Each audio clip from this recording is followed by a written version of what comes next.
రాష్ట్ర వ్యాప్తంగా ఇంధనం బంకులలో నో స్టాక్ బోర్డులు ఏర్పాటు చేసి వాహనదారులకు ఇబ్బందులు కలిగించడంతో రాష్ట్ర సీఎం చంద్రబాబు నాయుడు తీవ్రంగా స్పందించారు.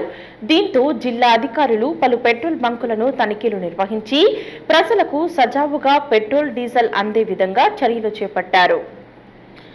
రాష్ట్ర వ్యాప్తంగా ఇంధనం కొరత కారణంగా పెట్రోల్ బంకులు బంద్ చేసి నో స్టాక్ బోర్డులు ఏర్పాటు చేయడంపై సీఎం చంద్రబాబు నాయుడు తీవ్ర స్థాయిలో ఆగ్రహం వ్యక్తం చేశారు. జిల్లా కలెక్టర్ మరియు ఎస్పీలను తక్షణమే తనిఖీలు నిర్వహించి చర్యలు తీసుకోవాలని ప్రభుత్వం ఆదేశించడంతో జిల్లా కలెక్టర్ రాజకుమారి, ఎస్పీ సునీల్ సెరానా ఆధ్వర్యంలో పెట్రోల్ బంకులను తనిఖీలు నిర్వహించారు.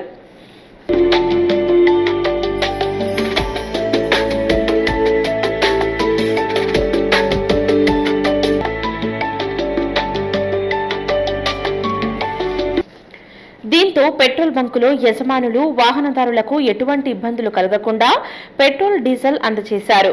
పట్టణంలోని పలు బంకులలో వాహనదారులకు స్వేచ్ఛగా ఇంధనం లభించింది.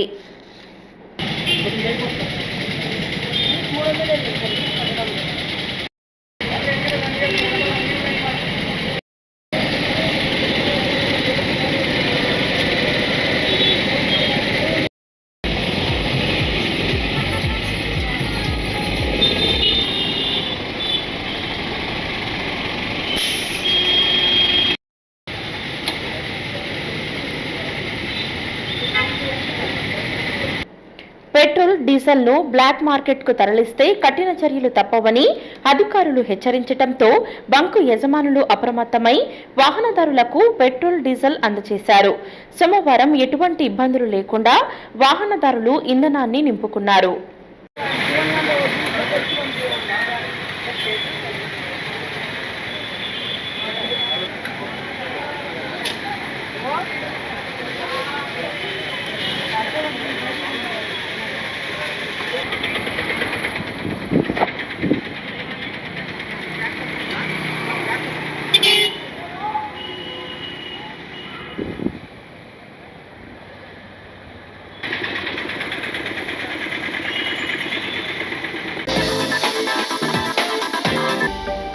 హలో అండి, నేను మీ గిరాక్ Seetha. Please do subscribe to Nandyala communications.